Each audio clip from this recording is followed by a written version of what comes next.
नमस्कार, आप देख रहे हैं लोकल हरियाणा समाचार में आपके साथ गिरधर शर्मा। साथियों, फतेहाबाद से एक बहुत बड़ी सामाजिक हस्ती श्री अनिल जैनी जी मेरे साथ हैं। भविष्य में बड़ी राजनीति में कदम रख रहे हैं और फिलहाल कई वर्षों से राजनीति में सक्रिय है। तो आज हम इनसे तमाम तरह के सवाल करेंगे, सामाजिक तौर पे भी और राजनीतिक तौर पे भी। तो आप वीडियो को आगे से आगे शेयर कीजिएगा और जानिएगा इनका राजनीतिक सफर है वो क्या है और राजनीतिक भविष्य क्या है। जानी साहब, हमारे चैनल पर आपका बहुत बहुत स्वागत है। शर्मा जी नमस्कार, बहुत बहुत धन्यवाद, आपने मुझे टाइम दिया। जानी साहब, सबसे पहला सवाल तो ये कि आप सामाजिक कार्यकर्ता हैं जी, तो ये राजनीति में आने का ख्याल कैसे आया? देखो, मैं हमेशा से सामाजिक कार्यों के साथ साथ राजनीति से जुड़ा रहा हूँ और कोई भी सामाजिक कार्य करने के लिए आपको राजनीति के बगैर आजकल सामाजिक कार्य करना बड़ा मुश्किल है। किसी भी प्रकार का समाज को कोई अगर आर्थिक आपको लाभ देना है तो वो हम एक राजनीति के माध्यम से ही दे सकते हैं। तो इसीलिए मैं राजनीति में हूँ। राजनीति के बिना भी तो लोग सामाजिक कार्य कर रहे हैं, बड़े बड़े इंस्टीट्यूट चला रहे हैं, संस्थानें चला रहे हैं। देखो, कोई भी सामाजिक संस्था जो चल रही है ना, वो राजनीति के आशीर्वाद से ही चल रही है। आप कोई भी धार्मिक सत्र ले लीजिए, कोई इस प्रकार की एजुकेशन संस्था ले लीजिए, उसको किसी न किसी राजनेता का आशीर्वाद रहता है। राजनीतिक पार्टी के द्वारा उनको समय समय पर बच्चों की पढ़ाई के लिए संस्था के अंदर आपके जिस प्रकार की सुविधा की, जो अगर हम कोई मंदिर की बात करें, धर्मशाला की बात करें तो उसमें धर्मशालाएँ बनवाना, शेड बनवाना, तो इस प्रकार की सुविधा ये राजनीति के द्वारा ही आती है। ठीक है। दूसरा, आपने जो अपना एक ट्रस्ट बना रखा है जी, उसमें आप क्या क्या सुविधाएं लोगों को दे रहे हैं, क्या क्या सामाजिक कार्य उसके जरिए कर रहे हैं, एक बार उसकी जानकारी दीजिए। देखिए, हमारा जो संस्था है वो स्वास्थ्य सोशल संगठन है, हमारा एनजीओ है। हमारा एनजीओ का मेन जो मोटो है वो जो ज़रूरतमंद लोग हैं, ऐसे तो देखो ज़रूरतमंद हर आदमी, आप किसी से बात कर लो, जिस आदमी के 50 किले ज़मीन है, अगर उसको कह दे जी यहाँ फ्री में 1 लाख रुपए का सहयोग मिलेगा तो वो कहेगा जी हमें भी दे दो जी। पर हमें वो ज़रूरतमंद आदमी चाहिए, वो बच्चा चाहिए जो पढ़ाई के अंदर बहुत अच्छा है, इंटेलिजेंट है और वो आगे पढ़ना चाहता है और उसके पास धन की अभाव है, कमी है। आज अगर कोई बच्चा आईएएस की तैयारी कर रहा है तो इस प्रकार के जो कंपटीशन होते हैं, इस प्रकार के जो कंपटीशन की तैयारी करते हैं, उन बच्चों के लिए हम ये चाहते हैं कि हम उनको सपोर्ट करें, वो अपना तैयारी करके एजुकेशन लेकर और एक अच्छे ओहदे पे जाकर समाज की सेवा करें। आज तक आपकी संस्था ने कितने के लड़कों की मदद की है और कितने के लोग आपके संगठन से जुड़े हैं? देखो, बहुत सारे साथी हमारे साथ जुड़े हुए हैं और मैं और संस्थाओं की तरह इसका उस प्रकार से प्रचार नहीं करता कि आपने देखा है कई बार कुछ संस्थाएं अपने अपने तरीके से डोनेशन देती रहती है, सामाजिक कार्य करती रहती है। अभी जैसे बुन्ना फुटबॉल क्लब से मैं जुड़ा हुआ हूँ। बुन्ना फुटबॉल क्लब को जिस प्रकार की भी ज़रूरत रहती है बच्चों को, वहाँ सभी ज़रूरतमंद बच्चे हैं। जैसे उनको खेलने के लिए किट की ज़रूरत है, खेलने के लिए टी शर्ट वगैरह जो किट होती है उनकी उस प्रकार की ज़रूरत है, या कई बार कि आपको स्टेट लेवल पे खेलना है, नेशनल लेवल पे खेलना है, तो उनको उसमें जो फीस होती है, एक आप कहीं भी जब कंपटीशन करने जाते हो तो एक उसकी फ़ीस रहती है कि लाख रुपए, 50,000 रुपये एंट्री फीस जो होती है, उस प्रकार की हम समय समय पे करते रहते हैं उनकी मदद। और लगभग बुन्ना फुटबॉल क्लब के अंदर 400 बच्चे हैं हमारे पास। अच्छा, बहुत बड़ी संख्या है। 400 की थोड़ी संख्या नहीं होती है। तो आप वीडियो को शेयर कीजिएगा और देखिएगा कि कितने बड़े समाज सेवी है। देश में बड़े बड़े जो गोल्ड मेडलिस्ट हैं उनको तैयार करने में उनका सहयोग कर रहे हैं, पढ़ाई में सहयोग कर रहे हैं। तो ऐसे समाज सेवियों को समाज को ज़रूरत भी है। अनिल जी, इसके अलावा आपने राजनीति की बात की कि आप काफ़ी सालों से एक्टिव हैं जी, तो आपने राजनीति में कदम कब रखा? सबसे पहले मैं 2003 में जब फतेहाबाद का बाई इलेक्शन था तब मैंने एक सक्रिय रूप से, बहुत छोटी एज थी मेरी, पर उस टाइम भी हमने कांग्रेस पार्टी के लिए फतेहाबाद से उम्मीदवार चौधरी दूड़ाराम जी थे उस टाइम, तो तब हमने एक बच्चे होते थे गांव लेवल पे, गांव में घर घर झंडे लगाना, गली गली में उनके स्टार बांटना, इस प्रकार की एक्टिविटी से शुरू की। तो तभी से हूँ मैं 2003 से। यानी आप एक कार्यकर्ता के रूप में पार्टी के अंदर एंटर हुए, पर दूड़ाराम जी तो पाला बदल गए हैं और आप आज कांग्रेस में हैं। नहीं, देखो, मैं भी अपने संगठन के क्या झंडे के नीचे काम कर रहा हूँ। मैंने ये बात पहले भी कही थी कि देखो, अगर जिस पार्टी से मेरी विचारधारा मिलेगी मैं उसको समर्थन करूँगा। आज जो एक देश में माहौल बना हुआ है, एक भय का माहौल बना हुआ है, भाईचारा खतरे में है, सामाजिक संगठन खतरे में है, समाज को धर्म के नाम पर, जाति के नाम पर, भाईचारे के नाम पर आपस में लड़ाया जा रहा है। तो आज एक ज़रूरत है कि इस प्रकार की तानाशाही सरकार को हटाकर एक व्यवस्थित सरकार को स्थापित किया जाए जिससे हमारा लोकतंत्र बच सके। इसीलिए मैं कांग्रेस को पूरा तन मन धन से सपोर्ट कर रहा हूँ। इंडिया गठबंधन की प्रत्याशी बहन कुमारी जी को सपोर्ट कर रहा हूँ। लोकतंत्र खतरे में कब से आया है? लोकतंत्र खतरे में जब से बीजेपी बनी है तभी से खतरे में है। 500 साल मुगलों ने और 200 साल अंग्रेज़ों ने राज किया था देश पर। 700 साल में हिंदुत्व खतरे में नहीं था, पर बीजेपी गवर्नमेंट बनते ही एक माहौल बना दिया कि अगर भारतीय जनता पार्टी की सरकार नहीं बनी, भारतीय जनता पार्टी नहीं जीती, नरेंद्र मोदी नहीं होंगे तो हिंदुत्व खतरे में हो जाएगा। ये 2014 के बाद में खतरे में आया है, पहले तो कभी नहीं था। तो हिंदुत्व और लोकतंत्र का कंपैरिजन आप क्यों कर रहे हैं? देखो, हिंदुत्व, इन्होंने एक ऐसा माहौल और एक ऐसी व्यवस्था बना दी है कि देश में आज कोई नेता, कोई कर्मचारी, कोई किसान अगर अपने हक की मांग करता है, जैसे आपने देखा होगा किसान आंदोलन बहुत लंबा चला। जब किसानों ने आवाज़ उठाई तो भारतीय जनता पार्टी के प्रवक्ता, और ये आपका क्या एक अच्छा नाम फेमस है, गोदी मीडिया, इसने एक माहौल बना दिया कि ये खालिस्तानी है। जो किसान की बात करता है वो खालिस्तानी हो जाता है, जो बीजेपी पार्टी ज्वाइन कर लेता है वो देशभक्त हो जाता है।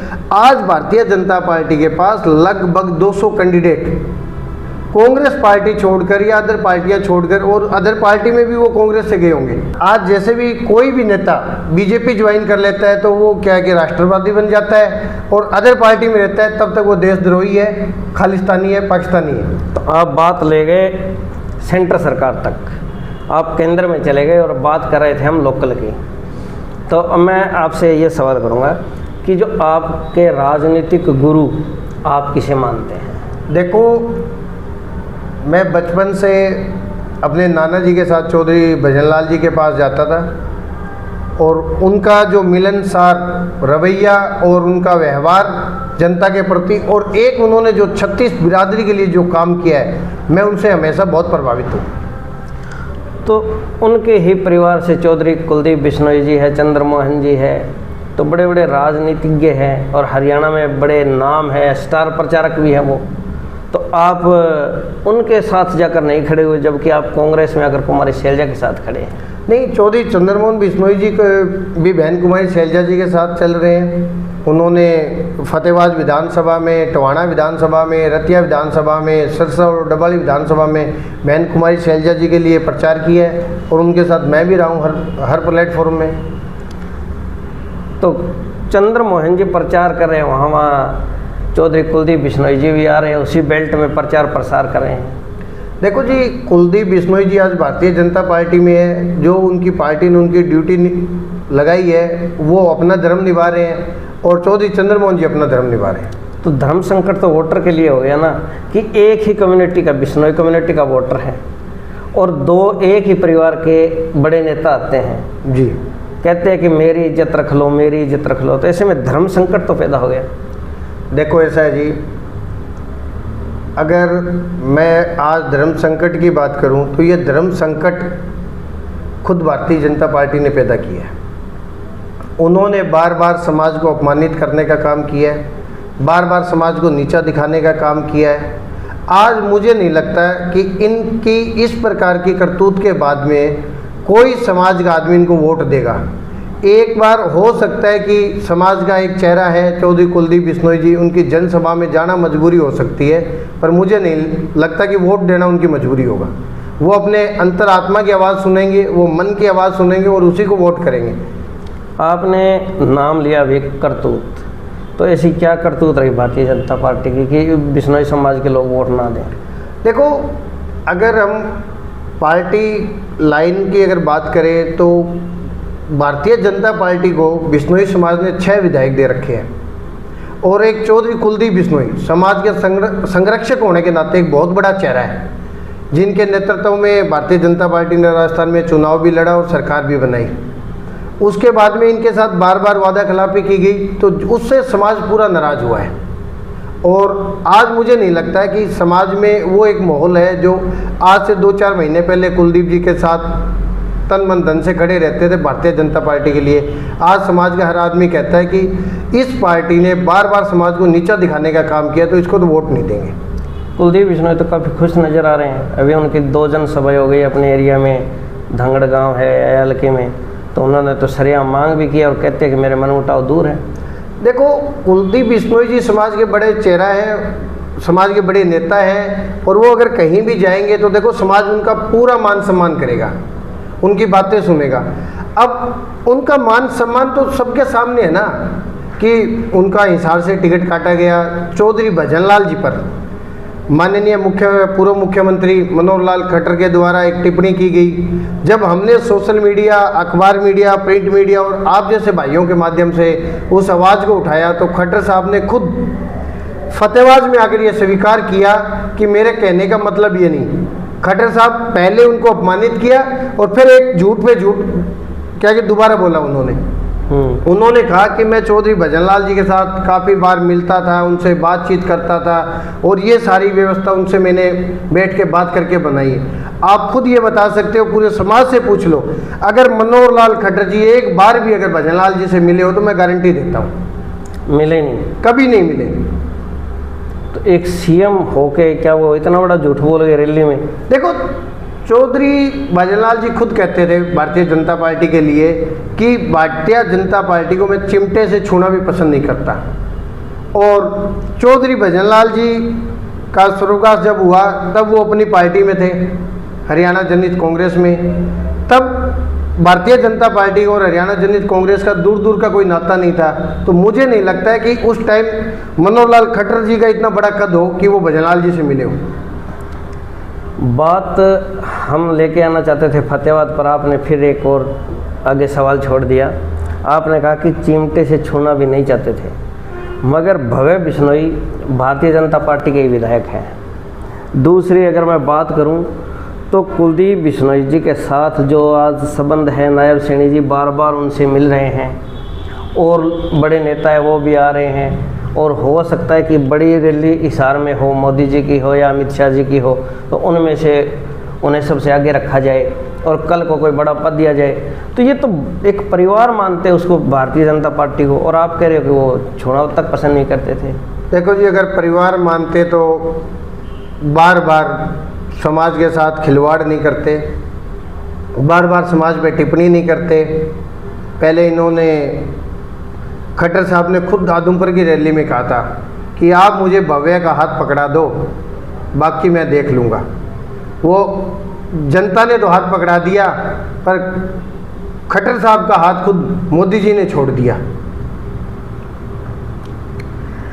आप जो मुख्यमंत्री खट्टर का कार्यकाल रहा है उसको किस हिसाब से देखते हैं? देखो जी, मेरे को नहीं लगता है कि इनके कार्यकाल में किसी प्रकार का कोई विकास हुआ है, कोई रोजगार मिले हैं, जनता की मूलभूत सुविधाओं की इन्होंने कभी ध्यान दिया है, मुझे नहीं लगता। विपक्ष ने नाम दिया था पोर्टल की सरकार, और मनोहर लाल खट्टर ने कई बार चुटकी लिए कि हाँ हम पोर्टल वाली सरकार चलाते हैं और हमने सुविधाएं लोगों तक दी है। वो तो बड़े बड़े दावे करते हैं, वो तो कहते हैं हमने पोर्टल सुविधा दी है, नौकरी भी दी है। मैं मना कब कर रहा हूँ, बहुत सुविधा दी है। पोर्टल पे गेहूं बेचे हुए आज लगभग एक महीना हो चुका है, किसान को अब तक उसका पैसा नहीं मिला। पोर्टल पे गेहूं बेचे एक महीना हो चुका है। मंडी के अंदर 60 से 70% गेहूं, मैं आज भी दावा करता हूं, आज भी मंडी में पड़ा है। पोर्टल की सरकार है, व्यवस्था आपके सामने है। और इससे पहले कांग्रेस सरकार देखो आप, किसान का गेहूं मंडी में तुलने से पहले आड़ती उसको पैसा दे देता था कि भैया ये आपका पैसा लो, आप घर लेके जाओ और अपने परिवार की जरूरतें पूरी करो।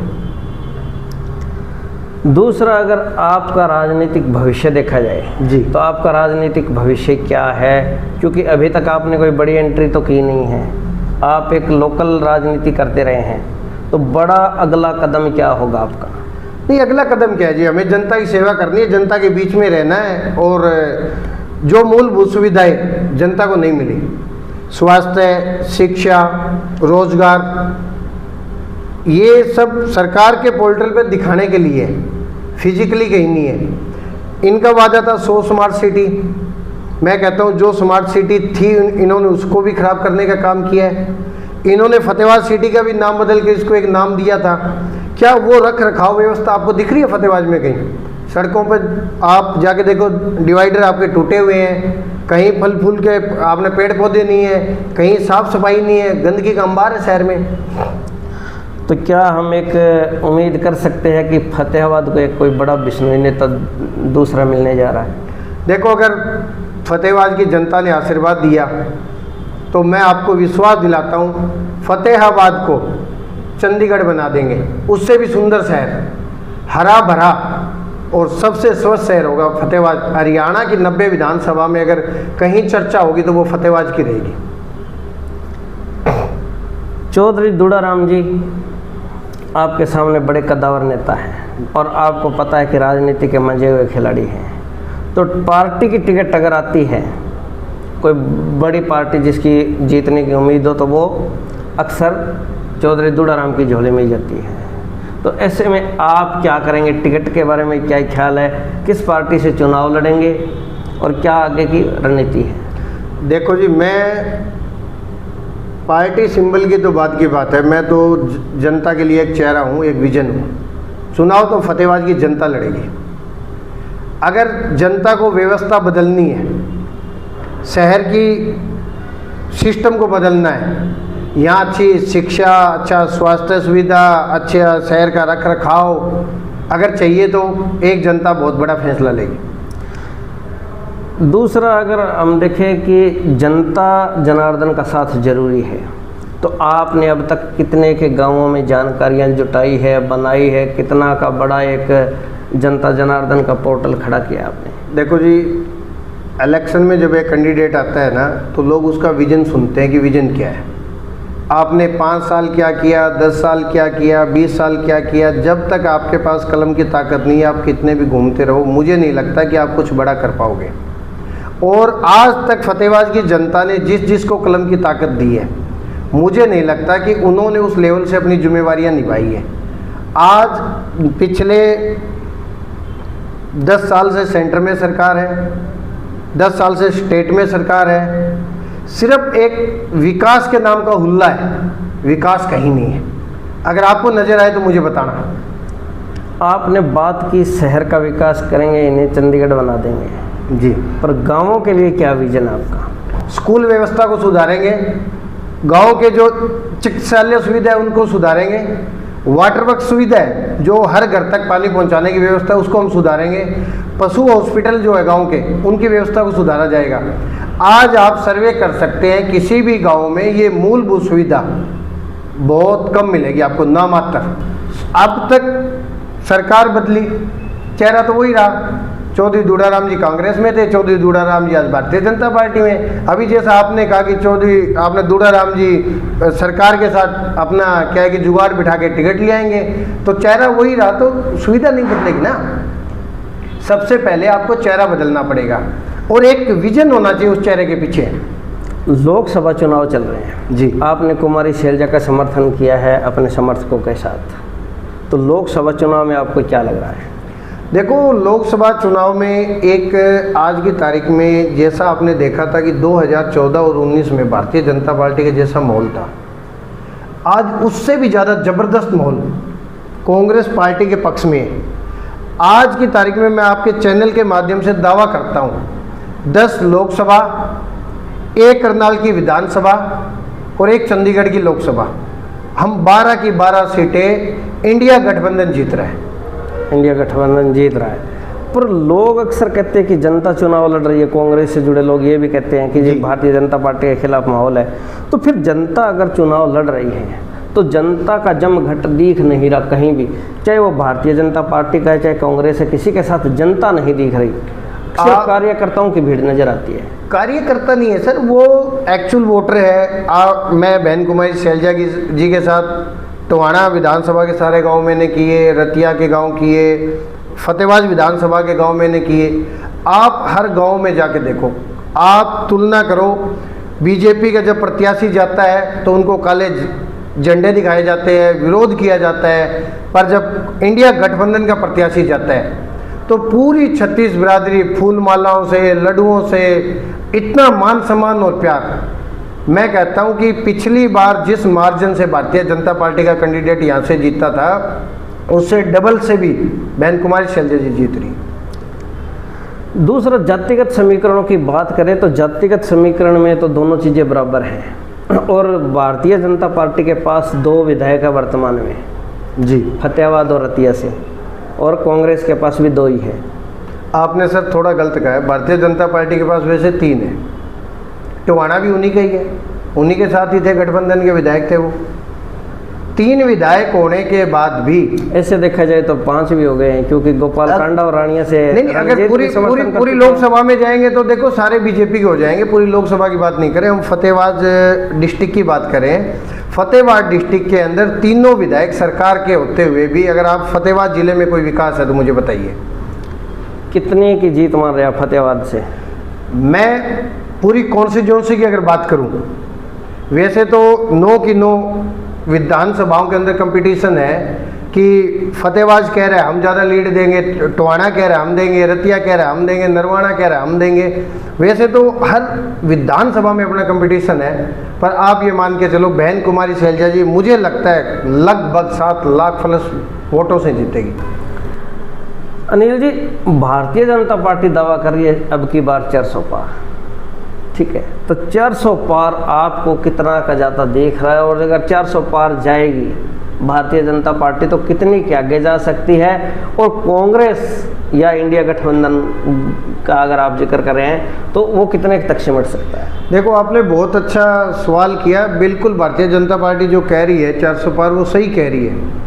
वो 400 पार नहीं, वो अब की बार प्रदेश और देश से बाहर की बात करी है, 400 पार की बात नहीं करी। वो 400 पार बता रही है इंडिया गठबंधन की। आपने कभी देखा होगा शर्मा जी, जब एक गांव में ना कुर्सी बेचने वाला आता है तो तब वो स्टार्टिंग करता है 400 से, बाद में वो 300, 350, 200, 250 करता करता 125 पे आ जाता है। भारतीय जनता पार्टी 38 पार्टियों का गठबंधन है, एनडीए। पहले तो भारतीय जनता पार्टी अकेली चुनाव नहीं लड़ रही देश में, 38 पार्टियों के साथ गठबंधन में है। उसके बाद में इनके पास ईडी है, सीबीआई है, सारा तंत्र है। उसके बाद भी अभी जो माहौल बना है इसमें तो मुझे ये लगता है कि ये 2.5 का आंकड़ा ही पार नहीं करेंगे।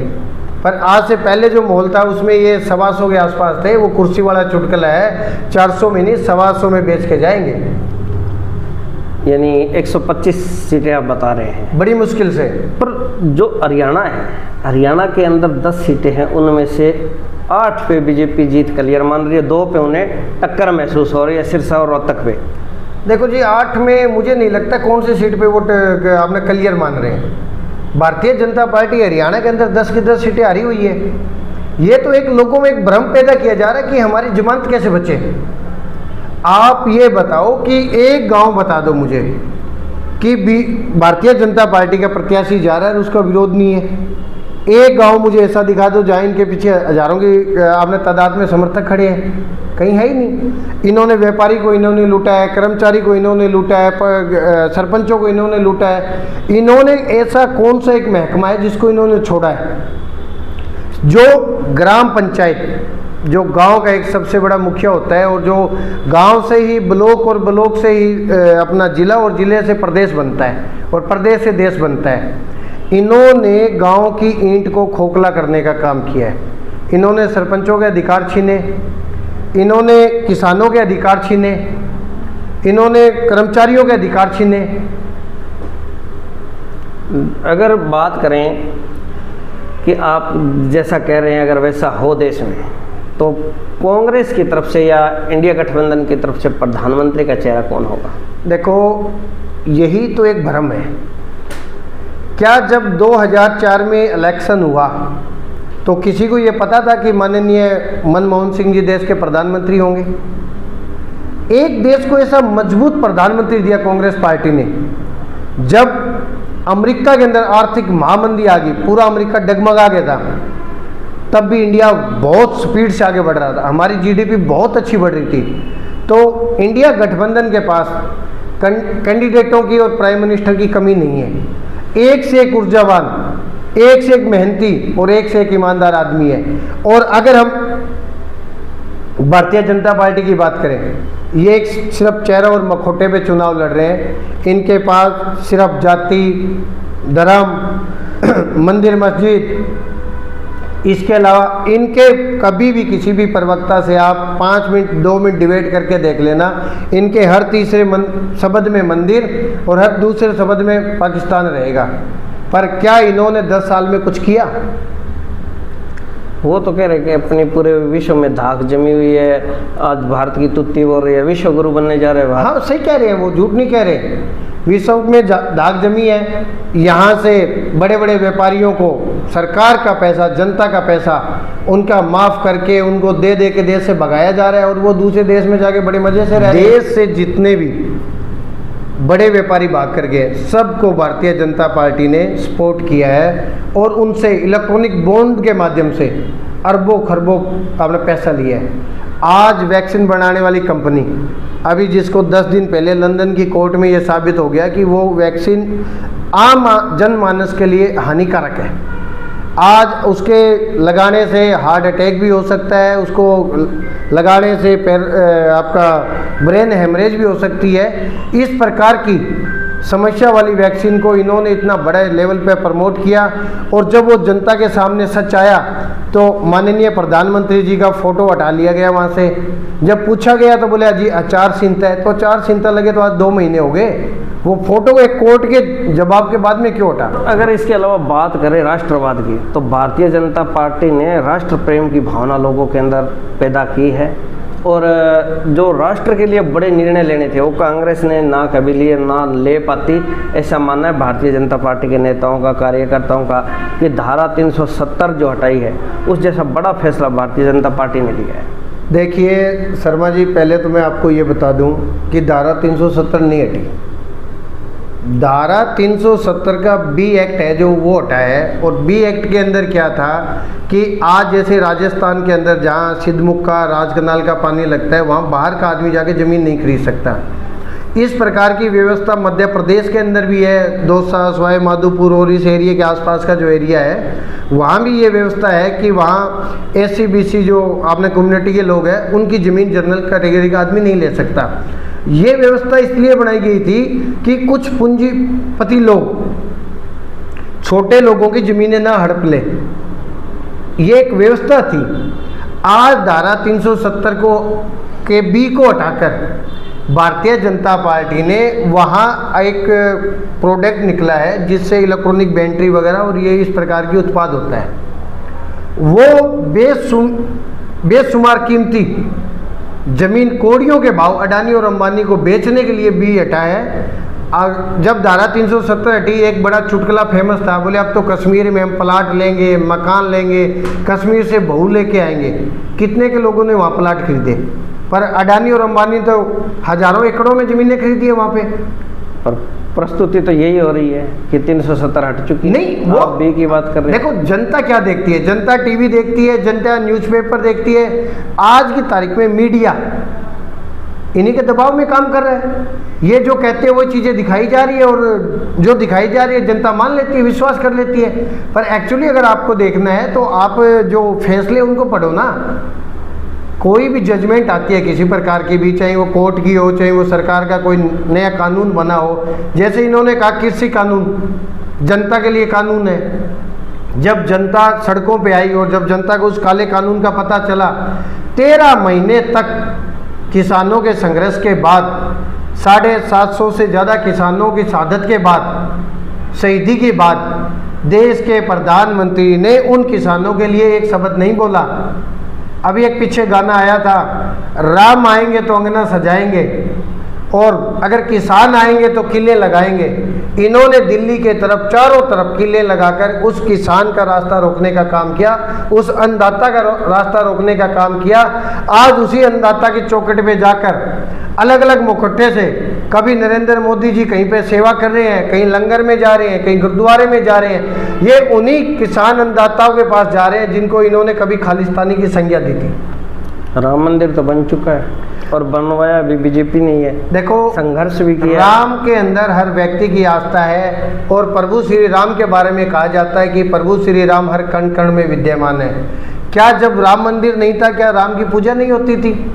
क्या आपके फतेहबाद के अंदर जो राम मंदिर है क्या वहाँ राम नहीं है? क्या आपके घर में एक छोटा सा जो आपने मंदिर बना रखा है क्या वहाँ राम नहीं है? राम हर जगह है, राम कण कण में है। पर राम के नाम पे राजनीति करना, आपने एक 60-70 सेकंड 80 सेकंड के मुहूर्त पे रामलला को स्थापित किया है, वो एक आपने इलेक्शन की आड़ में किया है। उससे पहले के इलेक्शन में आपने नोटबंदी की। तो ये एक इलेक्शन का लाभ उठाने की चीज़ें हैं, ये कोई आस्था नहीं है इनकी। अगर असली आस्था होती तो एक संपूर्ण मंदिर तैयार होने के बाद में पूरे देश को निमंत्रण देकर भव्य तरीके से देश का प्रथम जो नागरिक है, मेरा तो ये मानना है कि उसका जो उद्घाटन होना था उनके हाथ से होना था, पर इनको अपनी राजनीति चमकानी थी। किनके हाथ से होना था? राष्ट्रपति जी के हाथ से होना चाहिए, देश के प्रथम नागरिक है वो। नहीं, धार्मिक जगह है, उसका अगर उद्घाटन शंकराचार्य वगैरह करते तो और भी अच्छा होता, अक्सर लोग ये मानते हैं। भाई देखो, अब या तो देश का कोई बड़ा संत हो या देश का प्रमुख आदमी हो। अगर जब हम संतों की बात करते हैं तो बहुत संत हमारे देश में, फिर वहाँ ये हो जाते हैं कि इनको नहीं बुलाया उसको बुलाना चाहिए था। पर राष्ट्र का प्रथम नागरिक तो एक ही होता है, राष्ट्रपति जी। मेरे हिसाब से सबसे उत्तम था। आप जो हमारे दर्शक आपको देख रहे हैं, फतेहाबाद की जनता है, फतेहाबाद के लोग हैं, आप इन्हें अपना एक क्या संदेश देना चाहेंगे? खास संदेश क्या देना चाहेंगे? मैं पूरे फतेहाबाद ज़िले से, पूरे हरियाणा प्रदेश से की जनता से अपील करना चाहता हूँ, आने वाले 25 मई के इलेक्शन में हर गांव से, हर मोहल्ले से, हर गली से अपना एक एक कीमती वोट कांग्रेस पार्टी के गठबंधन के प्रत्याशी के रूप में इनको देकर मजबूत बनाए। लोकतंत्र को बचाने के लिए अपना वोट करें, क्योंकि भारतीय जनता पार्टी कह रही है कि 400 सीट हमें दे दो, हम संविधान बदल देंगे। हमें संविधान को बचाना है, देश को बचाना है, देश की नस्ल को बचाना है, संस्कृति को बचाना है। इसलिए 100% पोलिंग करके अपने युवा साथी, बुजुर्ग माताएं बहनें, हर नागरिक अपना एक एक बहुमूल्य कीमती वोट देकर देश और प्रदेश के खुशहाली के लिए वोट करें, इंडिया गठबंधन के प्रत्याशी के लिए वोट करें। धन्यवाद। तो हम आपके उज्जवल भविष्य की कामना करते हैं, आपको शुभकामनाएं देते हैं कि आप आगे तरक्की करें, लोगों के मुद्दे उठाएं और फतेहाबाद का नाम रोशन करें और फतेहाबाद के बारे में पूरा हरियाणा, पूरा देश चर्चा करे, ऐसा हो। तो साथियों, अनिल जी जानी थे, भविष्य में बड़े राजनेता के तौर पे पारी खेलने वाले हैं, जल्द ही आप लोगों के बीच आने वाले हैं। तो आपको कैसे लगे इनके विचार, कैसी लगी ये जानकारी, कमेंट करके ज़रूर बताइएगा। बहुत बहुत शुक्रिया, नमस्कार। देखते रहें लोकल हरियाणा समाचार। नमस्कार।